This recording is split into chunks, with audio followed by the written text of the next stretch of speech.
Hi everyone, I'm Kisha Tyrrell, your host of Beauty and the Wise, the ultimate lifestyle and wellness podcast, where we are redefining the narrative around what aging well looks like for the woman over 40. I will invite industry experts and guests on the show to discuss topics ranging from hormonal health, fitness, nutrition, personal development, sexual wellness, mental and emotional well-being. Nothing is off limits. At Beauty and the Wise, we want to equip you with the tools that you need so that you can advocate for your own health and well-being. Welcome to the show, and let's dive in. Today's guest is someone that focuses on personal development and executive leadership. She is all about empowering women for greatness and success. Garita Coddington, executive leadership coach. Welcome to Beauty and the Wise. Thank you so much, Kisha. And thank you for wanting me to come on your show. I'm so excited. I am appreciative that you said yes and that you joined us. Definitely. So let's jump in. Okay. How about you tell us about yourself first and what got you into executive leadership coaching? Okay, that's such a good question. So I spent 20 years in education. And while in education, my role was to educate our future leaders. I was under the tutelage of Kelmar Richards, and from the beginning, you saw a fabulous leader that took me under her wing and then allowed me to understand what leadership development was all about, inside and outside of the classroom. From there, I became a mentor for the district, and then ultimately, I became a principal. So my last 10 years in education, I was a principal. And while I was a principal at a primary school, Francis Patton Primary, it dawned on me that it was important that young people understand leadership. So I really did a lot of research. We uncovered what the 7 habits of highly effective people were and still is, and then we tested it on young people and it worked. We became the first Caribbean certified leader in me school. Mm-hmm. Clap for that. That was really good. Where we had 5-year-olds up to 11-year-olds, doing workshops around leadership. Okay. Being able to talk a certain way. How did they show up? We measured goals and all that good stuff. And the staff at Francis Patton really bought into that piece. Mm-hmm. So that's where really I dove in real deeply around leadership and what it can do for people.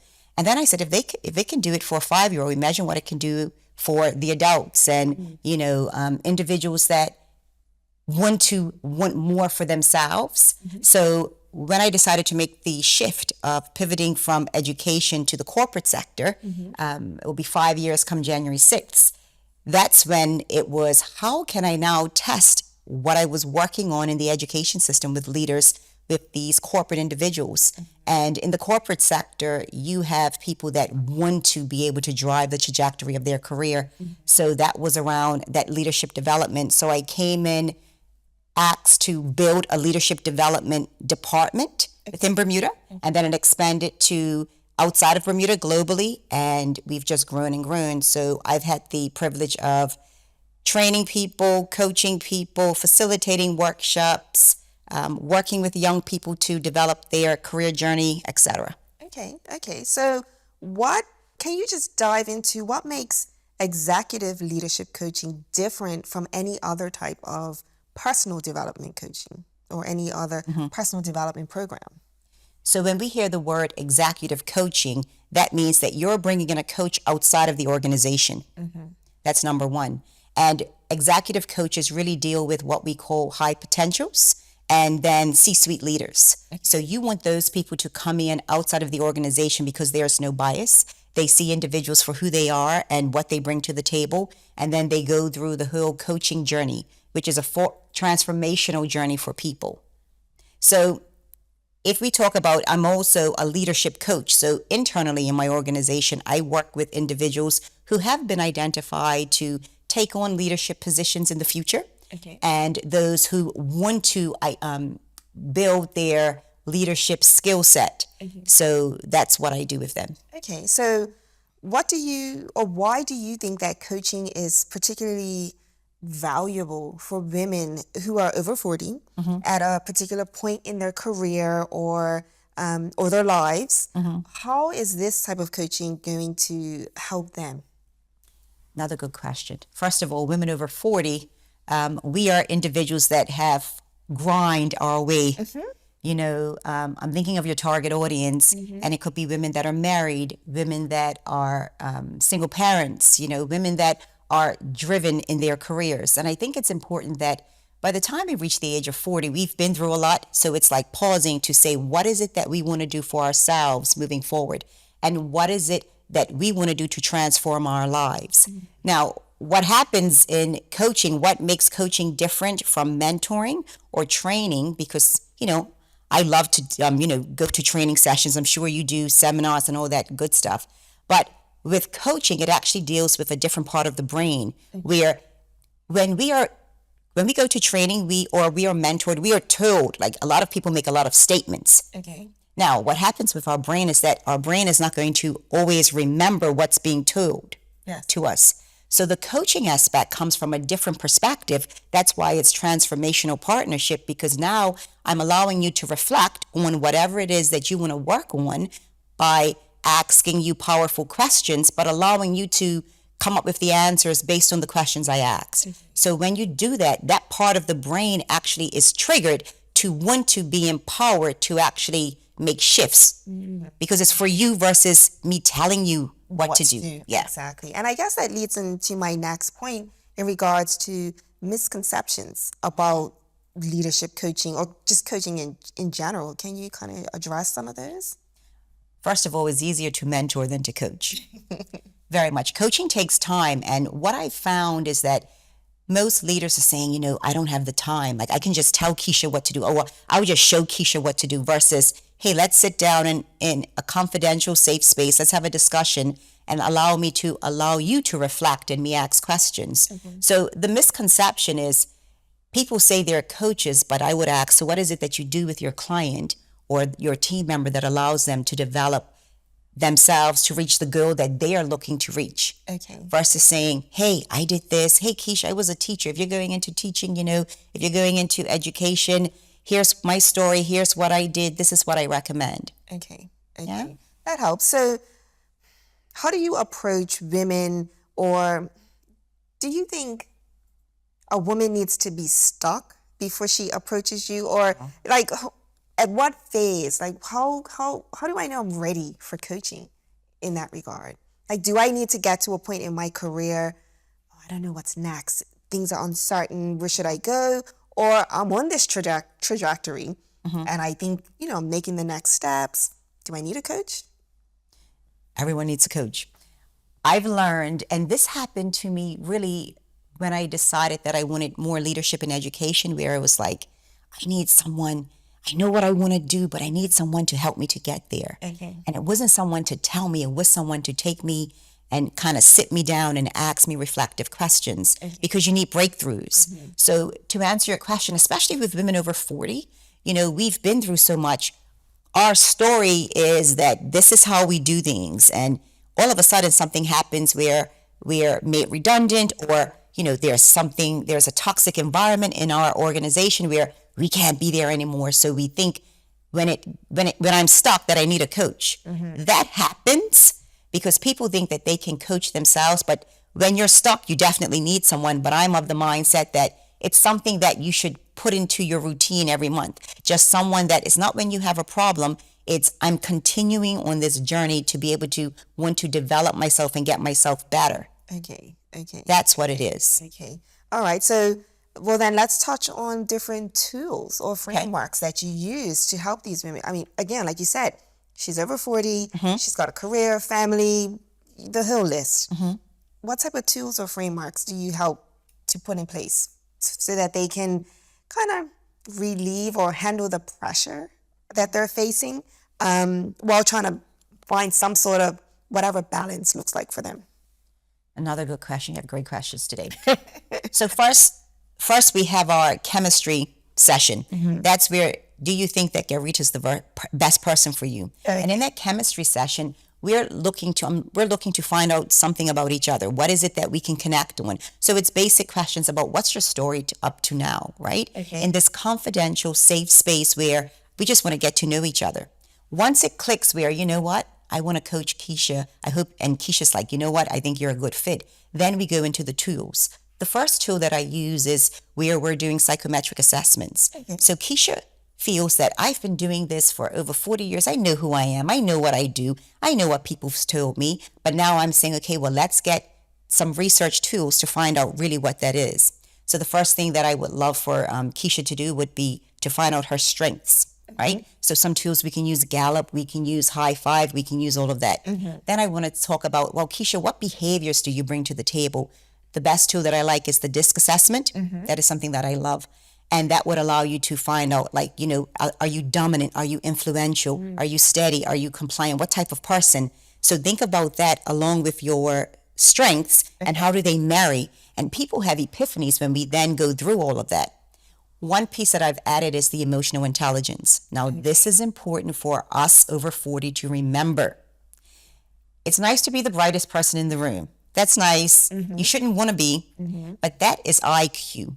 That is something that is static, and that is something that gets you into the room of where you want to go. Whether it's like, you know, I'm going for a job, or I'm going to, you know, I want to be the chairman of a board, whatever. That gets you into the room. That's the nice resume. Yes. So what I speak with clients about is that they also do an assessment with their emotional intelligence. The emotional intelligence then says, these are the behaviors that support what I learned from DISC, my strengths, but this is my emotional connection with people. That is what develops leaders for future cycles of their lives. And I feel that even for me, that wasn't something that was even discussed with my journey as far as being a leader. You know, no one sat down and said, you know, are you self-aware? Do you have social awareness? Do you understand your well-being is important? You know, do you understand relationships are important and how you engage with people? I always say, I don't have to have a drink with you afterwards, but we're going to respect each other, right? Yes. So those are some of the tools that we use at the beginning part of the coaching partnership, because we have to identify innately what do you bring to the table, and based on the goals of where you want to go, whether it's pivoting for a new job, whether it's, you know what, I want to do something totally different, or I want to go and do something that I never thought I would do based on risk and fear. Well, what do you bring to the table? And that's where we start the conversation. Okay, so that will help someone who's trying to figure out, like you said, they're either climbing the ladder or they've climbed it and they want to know what's next. And maybe it is something completely different. Yes. And that's what, for a coach, you want the coach to bring the energy. You want the coach to lift you up, whether it's a 30-minute session, a 60-minute session, whatever you're contracted to do. And please note that when you want to engage in hiring a coach or allowing yourself to have a coach, the minimum time that I say that you should be engaged with that person is 6 months, because it's a journey. Remember, this is all about being a journey. It's not a one-off. People think, oh, I went and saw Kisha, I'm fine. No, it's the development of what actions you're taking to get to that goal.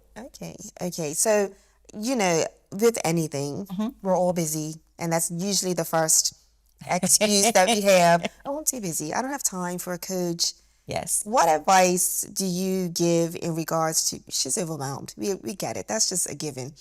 What advice do you give to her, knowing as well all these other things she's got going on in her life, to just stop and think about what she wants? And maybe the answer isn't necessarily a coach, but what advice do you give someone when you can identify that they should just pause for a minute and think about things? I ask them, what do you want your life to look like? And I'll identify a time, whether it's 6 months from now, 1 year from now, 5 years from now. I like to allow the person to get excited about what if. What if? So I don't want you to stay in this moment. I want you to think about what if down the road. Because once you do that, you allow yourself to be open to want to get some support of how can you help me get there, right? And that's really important, because we have to allow our minds to go forward versus staying stuck in that space. Because I've been there, overwhelmed, navigating parenthood, trying to make sure that I have enough money to pay the bills. So I have to do these extra hours. And it wasn't until I said, well, do you want to go on this hamster wheel over and over? What do you want your life to look like? I want my life to look like X, Y, Z. Well, how are you going to do that? I can reflect and I can meditate and I can do all those great things because that's wellness. But I needed something else to kind of trigger me to be that catalyst for movement. And that's when, after getting my first coach, right, a real coach that sat me down and said, well, tell me what you want. It's like, wow, doors just opened. So again, it's visualizing the future versus staying in this current state or even the past. Well, it used to be. No. Rule of thumb, we only talk about what it is. Yeah. I like that. So how would we, especially those as parents, I know you said you've applied different principles to kids and young adults. As a parent who's also trying to figure things out as well, how do we bring our kids along or those around us, even if it's a significant other? Obviously, the individual needs to want to do it, but what sort of advice would you give someone that wants to teach their child some sort of skill sets, especially in regards to understanding what you want in life, especially when a teenager knows everything? First of all, they know everything. But you want to help them just to think differently about things. Another great question. So you don't say I'm going to coach you. Like Absolutely. I have Korean Remy and they say, Mama, you are not coaching me, right? Too close for comfort. But it starts with, well, tell me what you're, again, visualizing what you want. What is it that you want? Nowadays, we know young ladies, no matter what, they want to make some money. Young men want to do the football thing or, any type of cricket or athletic pieces. So it's like, well, what does that look like? Okay, so what is it that it's going to take for you to get there? So we have to break it down in incremental steps, right? I call it like compartmentalizing the conversation, not too heavy, but it's more where we're asking questions. Well, when I asked you that question, you smiled. What does that mean? Are you happy about that? And it allows the person to relax. I had to learn the hard way because I was like, well, you need to do this and you need to do this, right? And even with your partner, it's a different conversation. What would it look like when we're retired? Like, what is it that we want to be able to do when the children are out of the house? And it's really asking those questions and allowing the individual to take responsibility for the answer and then asking another question. So that's why I say, when people say, well, I don't know what coaching is. I said, it's just listening empathically and asking simple questions that allows clarity to come to the forefront. Exactly. And it's also that mindset. You have to be ready for Yes. it. And again, for this particular woman anyway, she's at this point where she's probably looking for a change or looking for support. She wants to go one way, but maybe her partner or whomever else is still there or going a completely different direction. So those conversations are needed under this one household. Yes, and Carol Dweck's work you talked about mindset. Carol Dweck focuses on growth mindset, right? She is the guru of the mindset, whether it's fixed or growth. And I tell people that's another tool that I use. Like, let's assess your mindset, because if you're not open to want to get to your goals and take the journey, because they're not my goals. As a coach, it's not my goals. Exactly. I'm being asked to come in to help you to live your best life. But the growth mindset is important. Being open to knowing, hey, failure leads to success. If I messed up today, I mess up every day, but how do I now pick myself up? How do I pick you up? So the coach having a growth mindset and the actual individual that's wanting to have someone to support them has to bring that growth mindset when they're showing up, right? Because you have to be open to the types of questions. I have people that laugh, people that cry, people that scream, people that said, oh my God, if only I could have thought about that. Why am I here with you? I already had the answer. But that's where the mindset of individuals have to be open. But the interesting thing Carol Dweck would say is that when children are born, they have this mindset of growth mindset. Already. Like, from them trying to learn to walk, they fall a lot of times.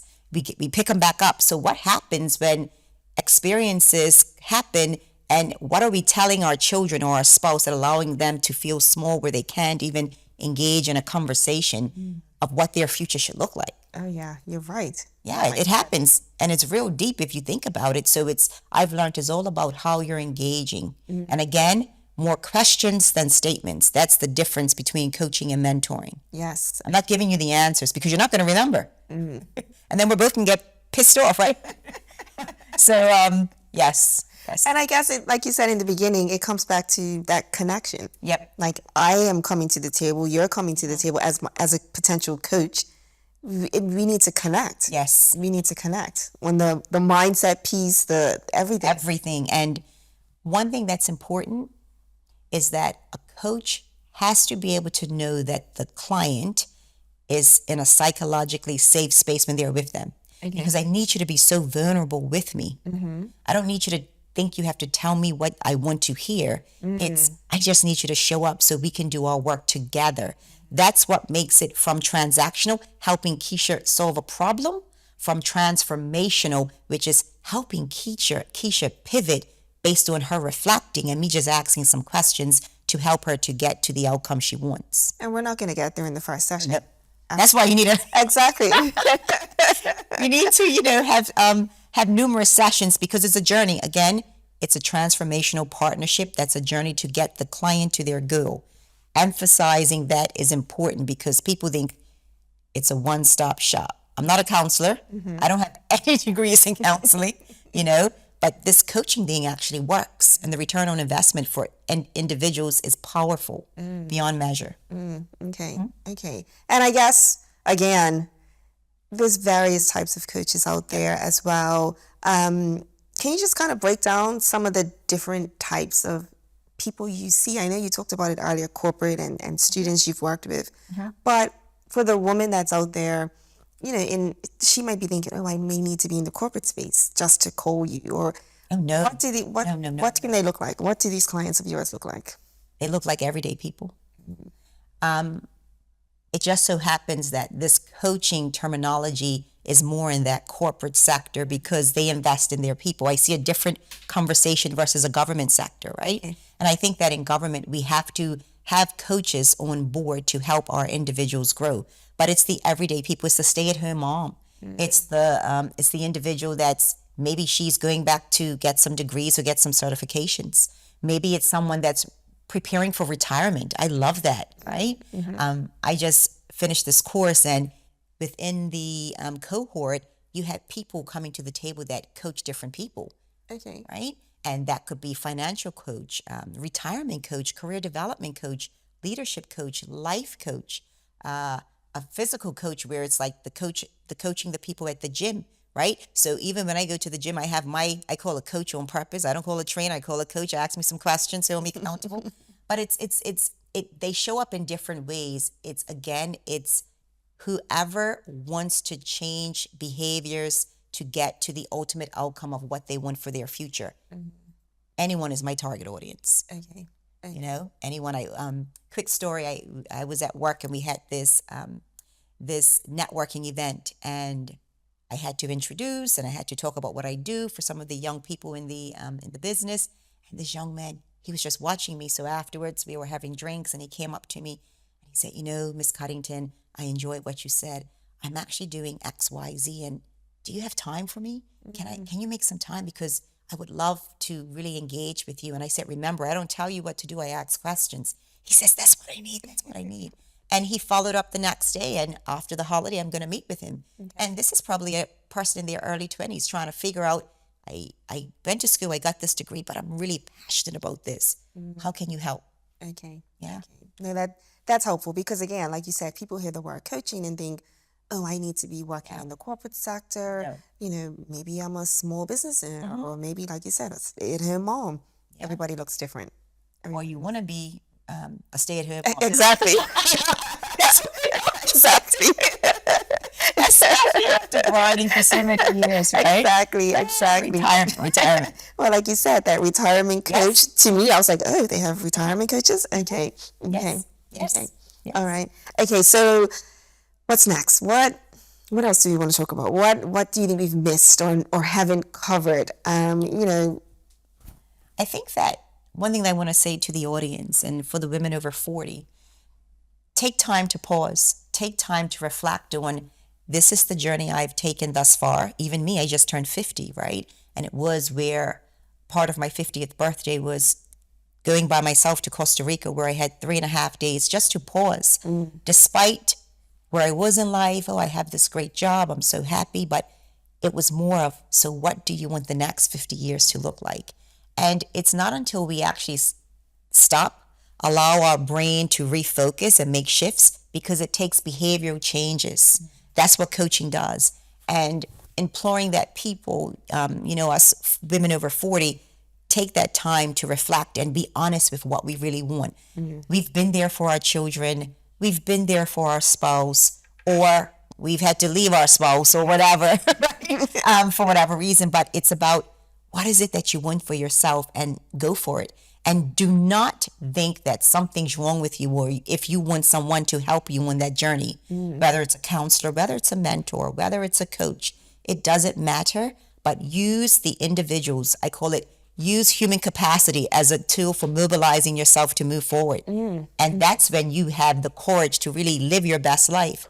So Kisha, like you, I'm looking forward to living my best life as I spend the next 50 years really going for what I want. Garita, what she wants. Yes. I love it. I love that. I love that. Okay. So how can people work with you? How do they get in contact with you? If someone is sitting there, excuse me, if someone is sitting at home watching this, I think I want to talk to her. What should they do? What's their next step? Actually, before you even answer that, do they need to do any pre-work before they call you, or a coach in general? No, they need to show up. Okay. They need to be vulnerable, to raise their hand to say, you know what, I'm ready.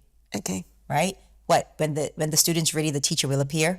That's all it takes. The first step is the hardest step. But if people are committed to it, and again, sometimes we're so busy, but you're committed to twice a month, you're engaging with this individual, something will happen to transform your life. Okay. That's what a good coach does. Okay. As far as my homework is to really work on my LinkedIn page. I'm so bad at that. So, go on LinkedIn and find me. Okay. That's the best way to find me. Go on LinkedIn. I'm looking to post, to really, just write some blogs and have some questions for people to reflect on and engage in conversation. Maybe post a couple of things that I've done in the past, but go on LinkedIn and look for me. Definitely. Okay. Definitely. Okay. I love it. I love it. Any last words you want to leave with? And you want to give us any advice? People continue to watch this podcast. It's really important. Absolutely. She's doing something fabulous. Thank you. And again, when you're truly ready to be vulnerable, to make the necessary pivots to live your best life, not for anyone else, reflect and think about how you can use a coach to help you get there. Thank you. Thank you so much. Thank you. And to our guests, information in regards to how to get in contact with Garita will be in the show notes. But thank you for tuning in to Beauty and the Wise. We appreciate your support. Thanks for watching.